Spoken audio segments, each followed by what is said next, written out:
Shirvane MIDC मधील एका polymer कारखान्यात शुक्रवारी रात्री उशिरा भीषण आग लागली।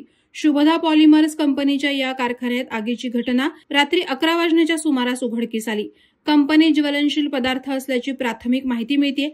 आगीची माहिती मिळताच अग्निशमन दलाच्या 10 गाड्या तातडीनं घटनास्थळी पोहोचल्या होत्या आणि आग विझवण्याचे शर्थीचे प्रयत्न सुरू करण्यात आले।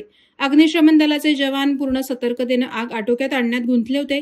प्राथमिक अहवालानुसार या घटनेत अद्याप कोणतीही जीवितहानी झाल्याचं वृत्त नाही, मात्र प्रचंड वित्तहानी झाल्याचे अंदाज वर्तवण्यात आले आहेत। लाखो रुपयांच्या मालाचं नुकसान झाल्याचं बोललं जात आहे। घटनास्थळावरून समोर आलेल्या छायाचित्रांमध्ये कारखान्यातून दाट काळा धूर निघताना दिसत होता। अग्निशमन दल आग विझवण्यासाठी सर्वतोपरी प्रयत्न करत होता।